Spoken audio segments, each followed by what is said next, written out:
ब्रह्मानंदं परम सुखदं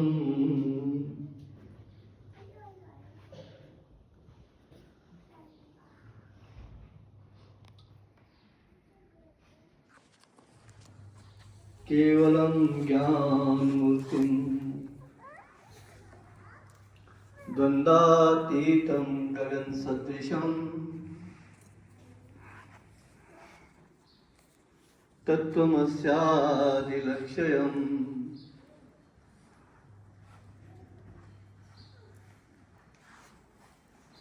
एकं नित्यं विमलमचलं सर्वगी साक्षिभूतं भावातीतं त्रिगुणरहितं सद्गुरुं तं नमामि सद्गुरुं तं नमामि। ध्यानमूलं गुरुर्मूर्ति पूजामूलं गुरुपदं मन्त्रमूलं गुरुर्वाक्यम्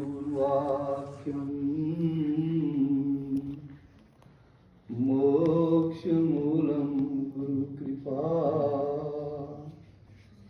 मोक्षमूलं गुरुकृपा।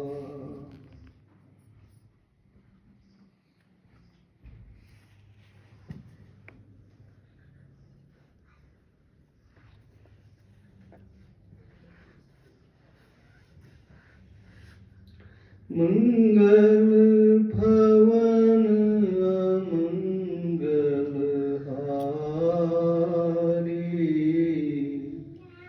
श्री राम मूलख प्रभु जी जग सुखकारी। राम मूलख प्रभु जी जग सुखकारी। मंगल भवन मंगल हारी श्री राम मूलख प्रभु जी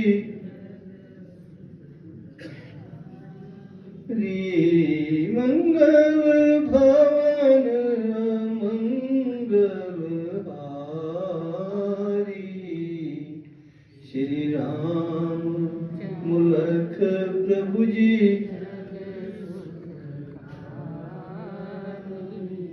भज मन राम लाल अवतारी। भज मन राम चमन सुख भज मन राम लाल अवतारी। भज मन राम चमन सुख मंगल भवन मंगल हारी श्री राम मूलख प्रभु जी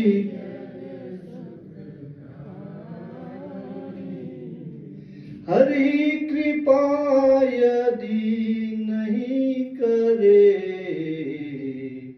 जगत किमी बच पाए। हरि कृपा यदि नहीं करे जगत किमी बच पाए।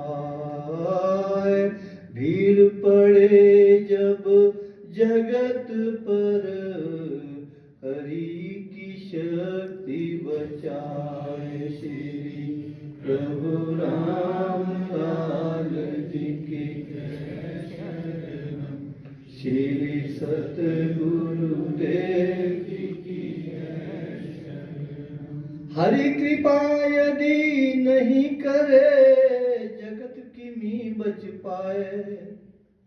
भीड़ पड़े जब जगत पर हरि की शक्ति बचाए। श्री प्रभु राम लाल जी की जय शरण। श्री सत्य गुरुदेव जी की जय।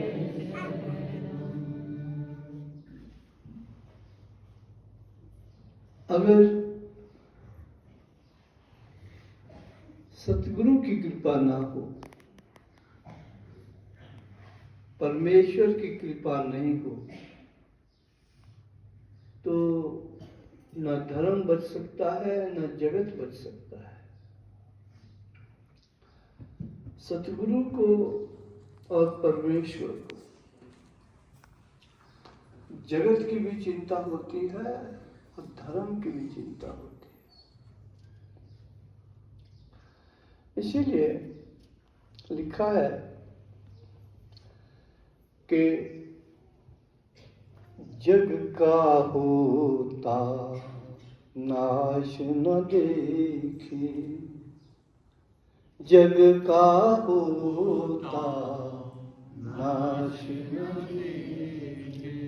हरास धर्म का हरि न पेखे।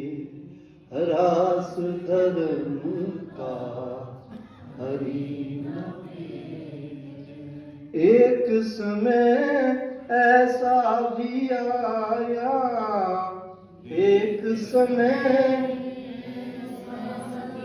आया, नास्तिकता ने धर्म दबाया। नास्तिकता ने धर्म दबाया। विश्व के इतिहास में एक समय ऐसा आया, प्रभु फरमा रहे हैं कि नास्तिकता ने धर्म दबाया। नास्तिकता मतलब हम भगवान को मानते नहीं है, वो लोग नास्तिक होते हैं जो भगवान को मानते नहीं है, परमेश्वर की सत्ता को नहीं मानते हैं, अपनी ही सत्ता को मानते हैं। तो उन्होंने धर्म दबा दिया था। धर्म को दबाना का मतलब है ईश्वर को दबाना, ईश्वर की सत्ता को निस्तो नाबूद समझना। तो कहते एक समय ऐसा आया था, शक्ति दैत्यों की बढ़ पाई। शक्ति दैत्यों की बढ़ पाई। मनमानी उन बहुत मचाई। बहुत मचाई। एक समय ऐसा आ गया कि राक्षसों की शक्ति बहुत बढ़ गई। मनमानी जो मर्जी आए, जिसको आए, जिसका चाहे गला दबा दिया, जिसको चाहे मार मुका दिया। एक समय कौन सा समय था और उनका सरदार कौन था तब? एक राजा आए थे, हिरण्यकश्यपु। हिरण्यकश्यपु उनका सरदार, उनका सरदार, गर्भ का पुतला वो साकार। गर्भ का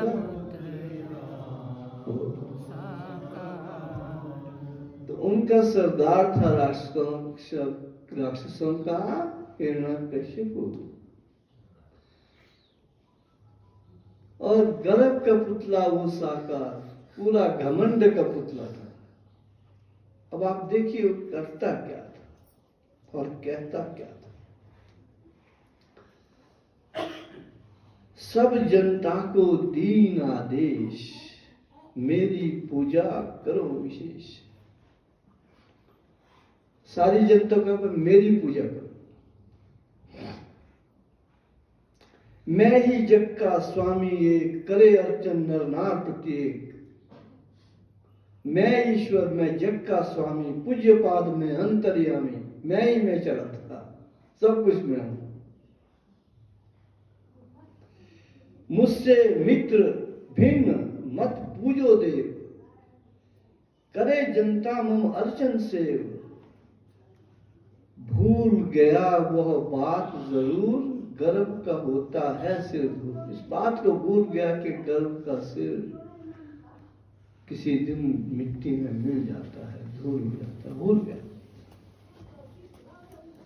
इस तथ्य को भूल कर कीन कुकर्म अनेक, ये बात भूल गया कि घमंड का सिर नीचे होता है।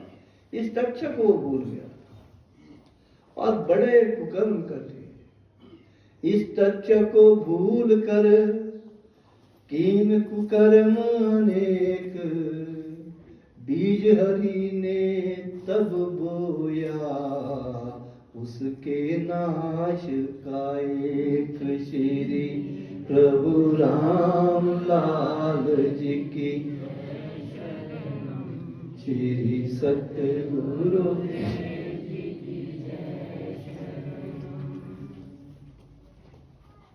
ये भूल गया कि घमंड का सिर नीचा होता है, इस बात को भूल गया।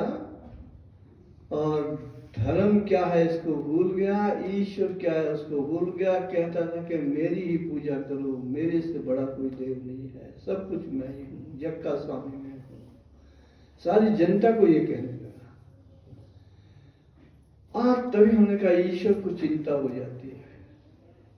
और उन्होंने क्या किया, तो उन्होंने उसके नाश का बीज बो दिया। फिर उसके नाश का एक बीज बो दिया, और बीज भी उसके घर में ही बो दिया। इस तथ्य को भूलकर कीन कुकर्म अनेक, बीज हरि ने तब बोया उसके नाश का ही। उसके घर में ही एक पुत्र पैदा कर दिया जिसको भगत प्रहलाद कहते हैं। आप सब जानते हैं भाई। अब देखते हैं क्या होता है। उसके घर एक पुत्र जाया जो प्रहलाद भगत कहलाया। उसने सबको दीन उपदेश, हरि की पूजा करो विशेष। उसने बोल दिया, पिता कह रहा है मेरी पूजा करो, पुत्र कहता है भगवान की पूजा करो। हरि करता हरि ईश्वर जानो, अंतर आत्मा वही पहचानो। सर्वव्यापक है जगदीश, भजे उसी को सकल मुनीश। ये प्रहलाद कहने लगा। कौन भला उससे बढ़ कोई, उसके सम भी कोई ना होई। श्रवण करी जब पिता ने बात, उसका तो जल उठा दिया। जब देखा पुत्र कुछ और कह रहा है, उसका शरीर जल उठा, गुस्सा आ गया। ये क्या हो रहा है? मेरा पुत्र ही मेरा विरोधी, मेरा पुत्र मम प्रतिकूल, अति अपराध नहीं। यह बहुत बड़ी अपराध में भूल है। बेटा बहुत बोल रहा है। पिता ने बहुत उसे समझाया, गुरुओं ने भी जोर लगाया। जो पिता के गुरु थे वो भी तो वैसे ही हो रहे थे। हिरण्यकश्यप के गुरु वो भी यही बोलते कि इनकी ही पूजा करो। वो भी जोर लगा रहे थे कि प्रहलाद मत करो ऐसा, तुम्हारे पिताजी भगवान है। सकल गुरुजन यही कहे, मानो बालक बात। सकल गुरुजन यही कहे, मानो बालक बात। अखिल विश्व में तव पिता से ना बढ़कर तात। श्री प्रभु राम लाल जी की, श्री सतगुरु कहते अखिल विश्व में आपसे पिता से बढ़कर कोई नहीं है। उनके पिताजी के गुरु भी यही बात प्रहलाद को समझाने लगे। बात क्या होती है? सवाल है कि पिता के अंदर गरूर का बीज था, और पुत्र के अंदर भक्ति का बीज था।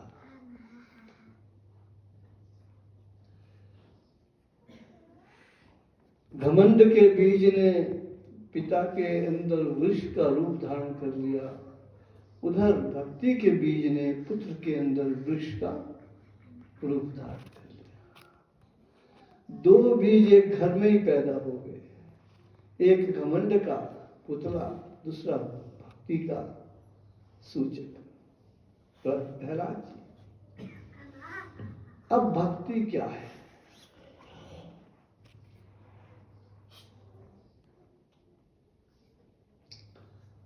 भक्ति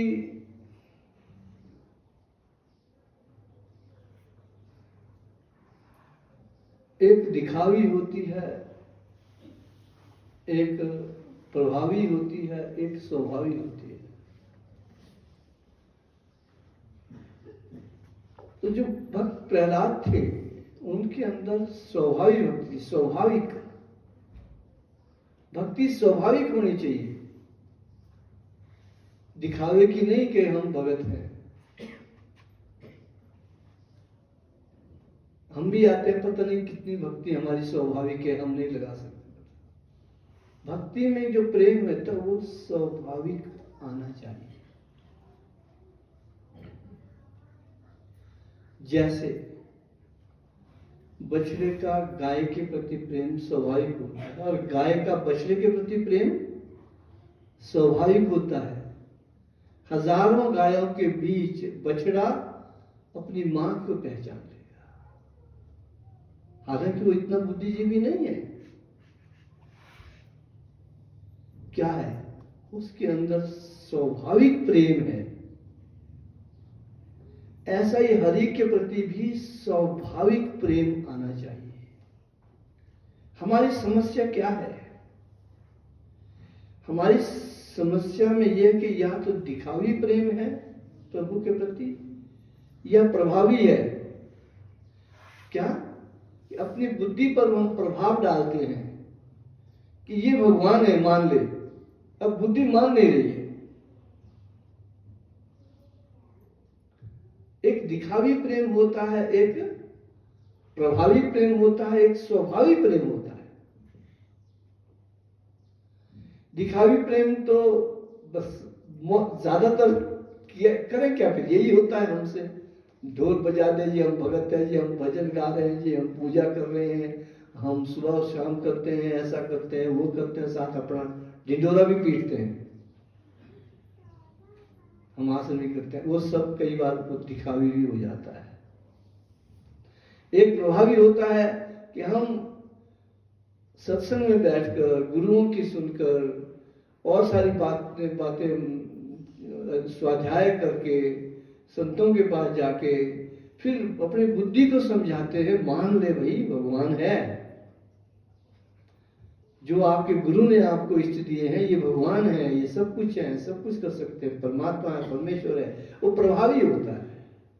हम अपने स्वाध्याय से साधन करके अपने मन को जो है मनाते हैं, बुद्धि को समझाते हैं कि मान जा, मान जा, भगवान है। लेकिन हमारी जो पहुंच है, चाहे वो दिखावी है चाहे वो प्रभावी है, शुरू दिखावी से हो जाएगा, फिर वो प्रभावी हो जाएगा और उसके बाद स्वाभाविक हो जाएगा। अगर स्वाभाविक हो गया, स्वाभाविक जैसा मां का अपने बच्चे से स्वाभाविक प्रेम, अब कितना होता है वो अलग बात है, लेकिन पशुओं में ये ज्यादा देखने को मिलता है ना। बंदरी का बच्चा जिस तरह से चिपकता है बंदरी में, एक पेड़ से दूसरे पेड़ में छलांग लगाती है, बच्चा भी नहीं छोड़ता, बंदरी भी बच्चे को संभाल के रखती है। अगर कोई बच्चे को छुड़ा दे तो स्वाभाविक प्रेम है। मुर्गी जब चुगने होती है बाहर लगी हुई तो अपने साथ 8-10 बच्चे होते हैं उसके।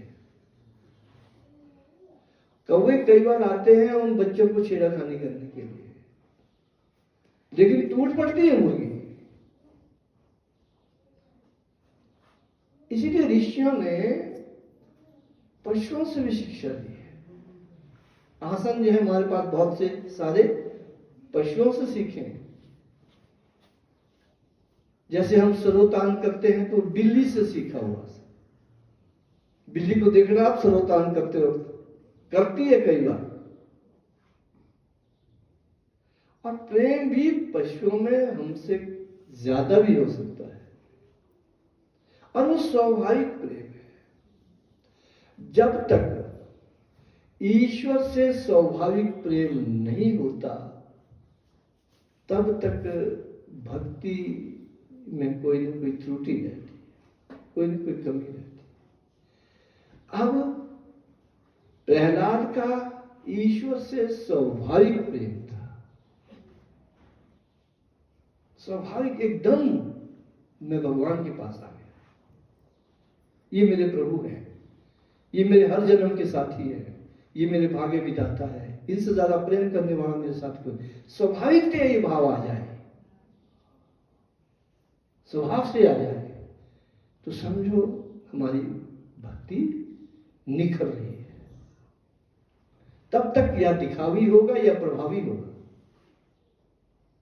तो लेकिन रास्ता सही है, रास्ता सही है, चाहे वो दिखावी का भी है, आस्ते आस्ते बदल सकता है सत्संगों में जाने से, स्वाध्याय से, संतों की कथा सुनने से, ईश्वर की कहानी को श्रवण करने से, योगियों की बातों को का मनन करने से।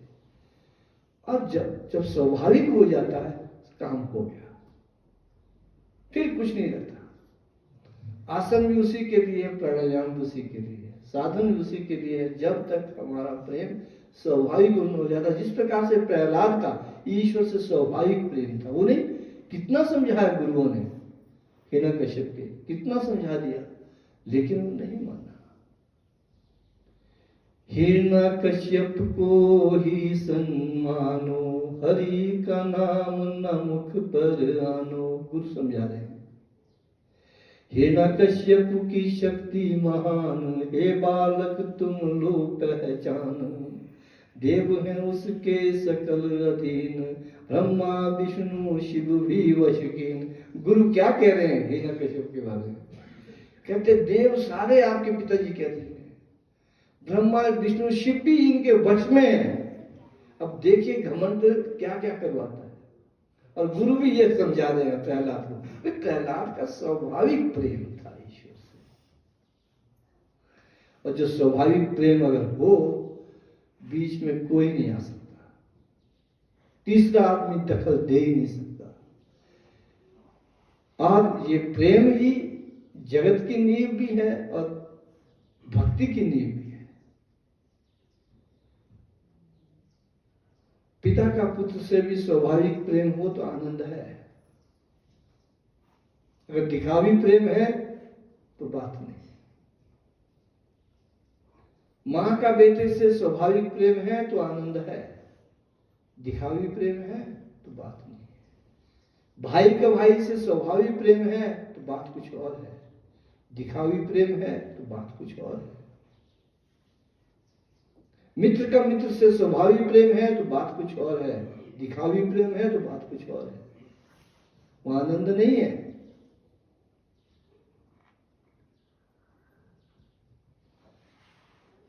और भगत का भगवान से दिखावी प्रेम है तो बात कुछ और है, स्वाभाविक प्रेम है तो बात कुछ और है,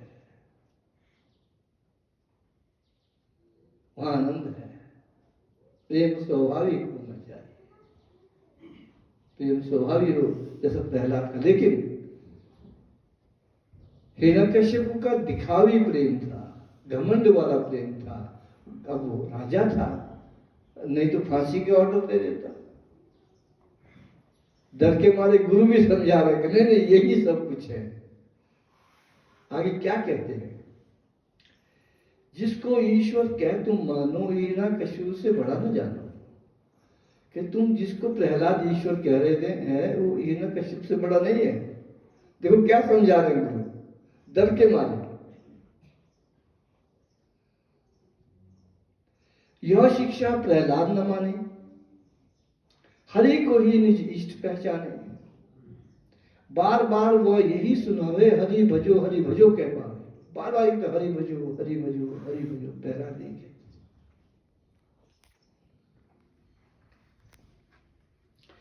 हिरण्यकशिपु तब मन अनुमाना, पुत्र अपने को शत्रु जाना। फिर हिरण्यकशिपु ने समझ लिया कि बेटा नहीं है, मेरा शत्रु है। क्योंकि हिरण्यकशिपु का बेटे से दिखावी प्रेम था। अगर स्वाभाविक प्रेम होता बेटे को कभी ऐसा नहीं कहता। ना उसका ईश्वर से स्वाभाविक प्रेम था, ना ही उसका अपने बेटे से स्वाभाविक प्रेम था। तो ये समझो जगत का नाश हो रहा था, धर्म ह्रास हो रहा था। उस समय प्रभु आते थे। हरि कृपा यदि नहीं करे, जगत किमी बच पाए। भीड़ पड़े जब जगत पर, हरि की शक्ति बचा।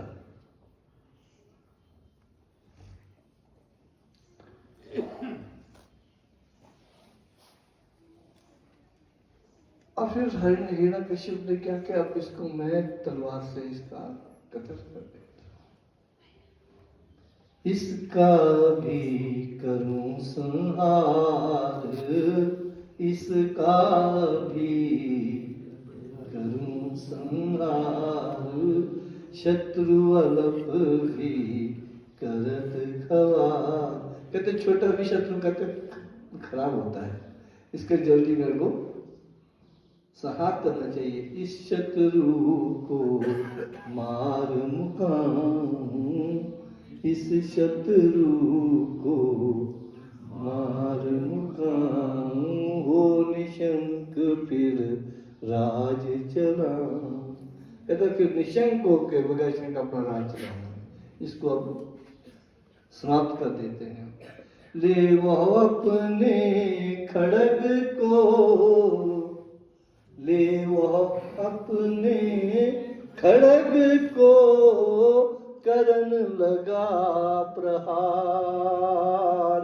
सिमरन किया तब भगत ने, जग का सिरजनहार। श्री प्रभु राम लाल जी की।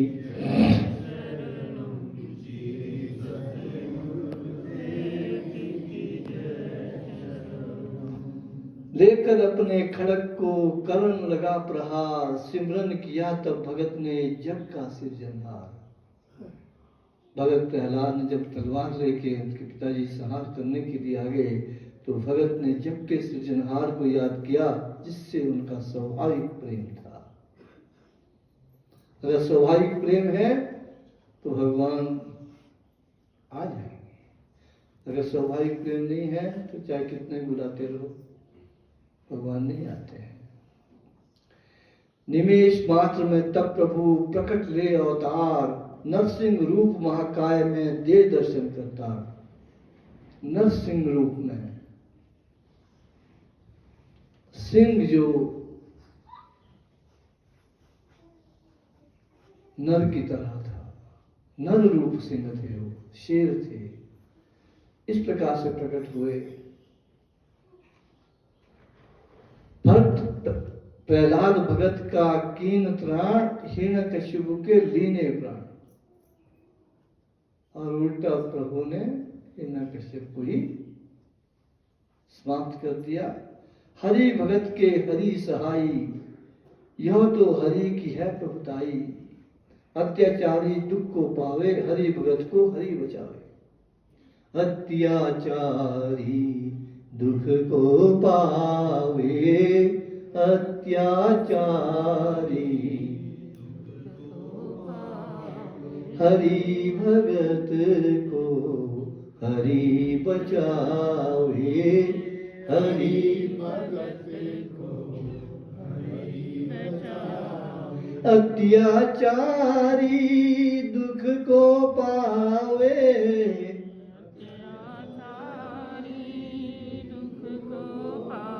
वे हरि भगत को हरि बचावे, हरि भगत को हरि बचावे। युग युग में हरि यही दिखाया, युग युग में हरि दिखाया, अवतार हरि का जब पाया, अवतार हरि का जब पाया, पापी दल का करे सहार, पापी दल का करे सहार, भगत जनों की करे संभार, भगत जनों की करे संभार। इस विध प्रभु जी ने बतलाया, इस विध प्रभु जी ने बतलाया, प्रहलाद चरित कथन में लाया, प्रहलाद चरित कथन में आया। हरि का भक्त सिमरे जिस काल, हरि का सिमरे जिस काल, करे भगत की हरि संभार, करे भगत की हरि संभार। निर्भय रहत भगत इस हेत, निर्भय रहत भगत इस हेत, भगतों की हरि राखे चेत, भगतों की हरि राखे चेत। भक्तों की हरि किन भक्तों की, जिनका हरि से स्वाभाविक प्रेम है, वो भगत है। दिखाई भी और प्रभावी में भी रक्षा तो करते हैं उनकी भी, ऐसा नहीं है कि प्रभु दया नहीं करते, लेकिन जिसका स्वाभाविक प्रेम है वो तो स्वतः फिर हरि उसके आगे पीछे। भक्तों की हरि चेत ले, भक्तों की हरि चेत ले, प्रकट भय तत्काल, भीड़ पड़े जब भगत पर, आकर करे संभाल श्री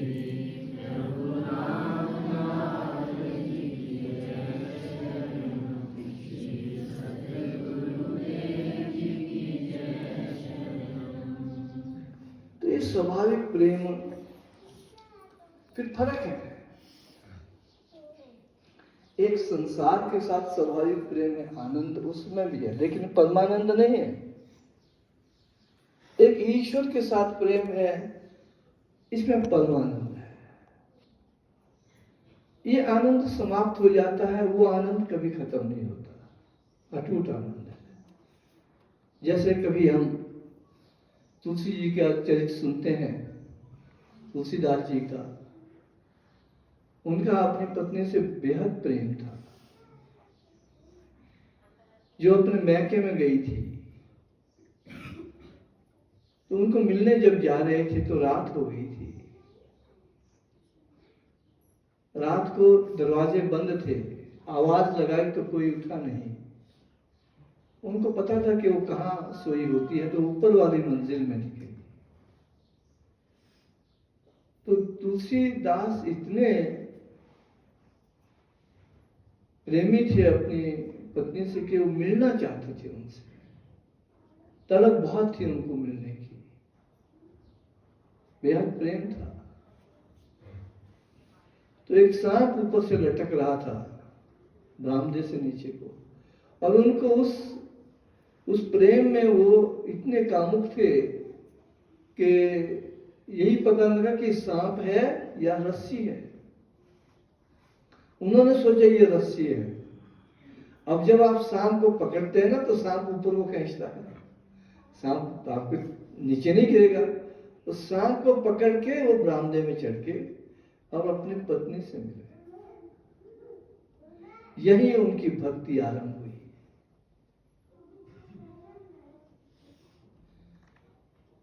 तो जब देखा, उनकी पत्नी ने पूछा आप कैसे पहुंचे यहाँ? तो बाहर देखा तो सांप था। पत्नी बहुत हैरान कि इतना प्रेम मेरे से।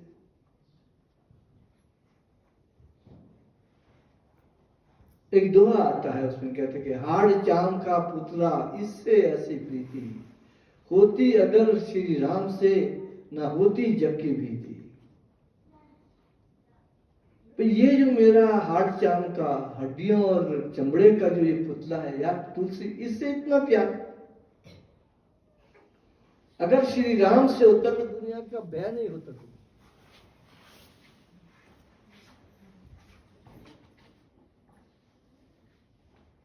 अगर भगवान राम से आप इतना प्यार करते तो संसार की चिंताएं आपकी सारी खत्म हो। यही बात थी जब पत्नी ने यह कहा कि हाड़ चाम का पुतला इससे ऐसी प्रीति, होती घर श्री राम से तो हो ना जग की भीति। तो जग का भय नहीं होता आपको, जग की चिंता नहीं रहती। ये फर्क है। आनंद संसार के प्यार में भी है, लेकिन परमानंद नहीं है। ये टर्निंग पॉइंट था तुलसीदास के जीवन में।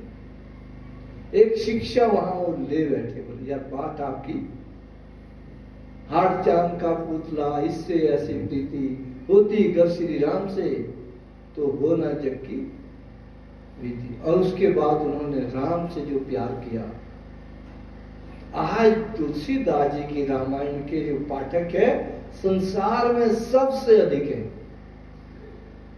विश्व में तुलसी रामायण को पढ़ने वाले जो लोग हैं सबसे अधिक है। एक शिक्षा कि जग की प्रीति और प्रभु की प्रीति तो तुलसीदास के जीवन में देखने को मिलती है। और यहां पर हिरण्यकश्यप को जग की प्रीति और प्रहलाद की प्रभु से प्रीति। और यही हमारे जीवन का एक आधार है, जिस आधार को लेकर सतगुरु हमको आगे बढ़ा रहे हैं। बस हमारी प्रभु से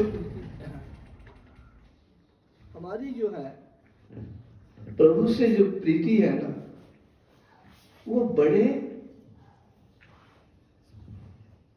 स्वाभाविक हो जाए, दिखावे की नहीं हो। चाहे वो गुरु से है, चाहे वो प्रभु से है। गुरु के साथ भी प्रेम कई बार दिखावी भी हो सकता है और प्रभावी भी हो सकता है। क्यों नहीं यार, गुरु जी है, मान लो पर है, रिस्पेक्ट करो। अब तुम सुनते नहीं हो, सुननी चाहिए इनकी है यार, ये भी कुछ न कुछ तो होंगे, अरे मान लो। वो बुद्धि को समझाते, प्रभावी भक्ति है। और दिखावी भी होती है, यार ये भी माथा टेक रहा, मैं भी टेक लेता हूँ। अरे भाई सोच समझ के टेक लेना। जब तक आपका स्वाभाविक मन नहीं करता टेकने के लिए, ये दिखावी क्यों? उससे तो भाई जय प्रभु जी की हो गई। अब लेकिन दिखावी हो जाता है, इसने भी टेका, मैं भी टेक लेता हूँ, तो स्वाभाविक नहीं है। आप प्रभावी हो सकता है, प्रभावी समझा दे आप, कोई बात नहीं, इससे तो घमंडी कम होगा। तो वो प्रभावी, उसने दिखावी के बाद प्रभावी आगे होता है, प्रभावी के बाद फिर स्वभावी बनता है। जब तो स्वभावी बन गया तो फिर बात खत्म है। तो प्रभु जी करें हमारा जो प्रेम है वो अपने वश में नहीं है। प्रेम न हाटी उपजे, क्या कहते हैं, प्रेम न खेती उपजे, प्रेम न हाटी बिकाई। कुछ ऐसा भी है कि प्रेम न खेत में पैदा होता है, न दुकान में वो बिकता है, वो सत्संग में पैदा होता है। और प्रभु को और सतगुरु के अपने पास है, वो देंगे तो हमें मिलेगा। अपने से कोई प्रेम नहीं कर सकता, मुश्किल है। या फिर उसका जो खेत है वो सत्संग है, वहां यहां पैदा होता है। हम भी जब गुरु के पास अपने सतगुरु के पास जाने लगे तो वही ना, उसी खेत में थोड़ा, अब कितना प्रेम है पता नहीं। अभी हमारा भी दिखावी है कि प्रभावी है कि स्वभावी है, ये हम भी नहीं जानते कैसा है, लेकिन है थोड़ा बहुत, कुछ ना कुछ तो है। जब गए हैं तो उनके चरणों में जाते जाते एक प्रभु ने हम एक दोहा लिखवाया था कि नाम प्रभु का जपते जपते गुरु से होता प्यार। नाम प्रभु का जपते जपते गुरु से होता प्यार, ये देखी इस दास ने प्रभु की अद्भुत का, कि इस दास ने ये प्रभु का अद्भुत करिश्मा देखा कि मुझे कहा सतगुरु ने के प्रभु का नाम जपो, और इनके नाम जपते जपते प्यार गुरु से हो गया। हम अपने गुरु के पास गए, उस वक्त कितना प्यार था या नहीं था, जैसा भी था एक विश्वास था, तो उन्होंने हमें दीक्षा दे दी। दीक्षा दी तो कहा प्रभु का नाम जपो। हम जपते जपते गए तो देखा नाम प्रभु का जप रहे, प्यार गुरु से हो रहा है, और वो बढ़ता ही चला गया। फिर ये पंक्तियां दोहे की आई है कि नाम प्रभु का जपते जपते गुरु से होता प्यार, ये देखी इस दास ने प्रभु की अद्भुत कहानी, प्रभु की अद्भुत लीला देखी कि नाम हमने प्रभु का जपा और प्यार गुरु से करवा दिया। अजब खेल है भगवान। लेकिन वो स्वाभाविक हो तो उसकी बात कुछ, और वो प्रभु जो प्यार करवाएंगे वो स्वाभाविक ही होता है।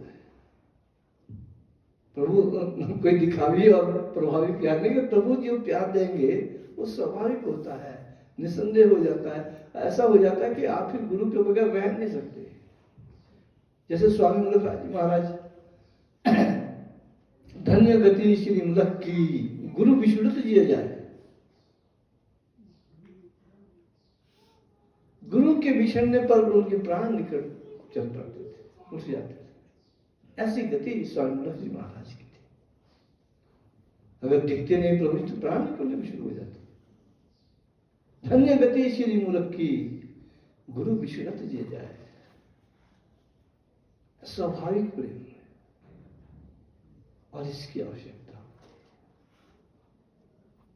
बाकी सब जिसको कहते हैं नाटक है, ड्रामा है, खेल है, चलो दुनिया हम आपसे बहुत प्यार करते जी, आपके बगैर हमने सब नाटक है, दिखावा है जनाब, आपकी क्या बात है, आप कमाल है। किसी को यूं ही चढ़ा देते हैं। हमारे होते थे, क्या नाम कहते हैं, जो महाराज जी के भगत ने श्यामलाल खन्ना जी, श्यामलाल जी बड़ा चढ़ा देते थे। अजी महाराज जो होते हैं वो दिखते नहीं है, जो दिखते हैं वो होते नहीं है। ऐसे आप तो बहुत, आप दिखते नहीं, आप हैं। ऐसी बातें करा के श्यामलाल जी आसमान में पहुंचा देते थे। वो सब एक ड्रामा था, नाटक होता है। चलो खैर, अच्छी बात करना बुरी नहीं है, वो भी होती है, वो अपनी जगह में है। लेकिन स्वाभाविक प्रेम, उसका मुकाबला नहीं हो सकता। तो प्रभु जी करें हमारा प्रभु जी के प्रति स्वाभाविक प्रेम हो जाए। प्रभु जी परब्रह्म है, और जो परब्रह्म है, शास्त्र बताते हैं कि शायद शास्त्रों के मुताबिक, बाकी तो ग्वाड़े जी ज्यादा जानते हैं इन बातों को, मुझे नहीं पता, मैंने कोई शास्त्र पढ़े नहीं। तो ब्रह्मा की आयु भी जो है 29 करोड़ 20 लाख युग है, वर्ष नहीं, युग। 29 करोड़ 20 लाख युग है वो। कलयुग, द्वापर आएगा, त्रेता आएगा, इतने सारे युग हैं, इतने एक युग नहीं, 29 करोड़ 20 लाख युग ब्रह्मा की आयु है। उसमें का एक कल्प होता है, ब्रह्मवर्ष 100 ब्रह्मवर्ष होते हैं। 29 करोड़ 20 लाख युग। और प्रभु जो परब्रह्म है, उसको कहते हैं वो उनके एक निमेष के बराबर है। हम जब मंत्र कहते हैं ओम नमो श्री रामनाथ प्रभु जी परब्रह्मणे, जो परब्रह्म, ये परब्रह्म है। परब्रह्म के लिए वो सिर्फ एक निमेष है। एक निमेष का मतलब एक पलक झपकना। आप वहां से आगे लगा सकते हैं कि प्रभु कौन से परमेश्वर है। यहां से आप अंदाजा लगाइए हम किनके कि चरणों में आप किनका नाम जपते हैं, किन के लिए हम कहते हैं ओम नमो श्री रामदास प्रभु जी पर ब्रह्मणे नमो। 29 करोड़ 20 लाख युग इनके लिए ऐसे जैसे कि एक पलक झपकी है। ये काल की सीमा से बहुत ऊपर है, कालातीत है। लेकिन बात अलग है कि हम तभी तो कहते हैं प्रभु जी पर ब्रह्म भगवान समझना इनको नहीं आसान। हम समझ जाएं प्रभु जी को आसान नहीं है, लेकिन दास बनकर स्वाभाविक प्रेम जताकर और गुरु ने जो कहा उस पे चलकर और नाम जप कर, नाम प्रभु का जपते जपते गुरु से होता प्यार, ये देखिए इस दास ने प्रभु के अद्भुत का। बोल सच्चिदानंद महाप्रभु श्री रामदास पूर्ण पार ब्रह्म भगवान। तो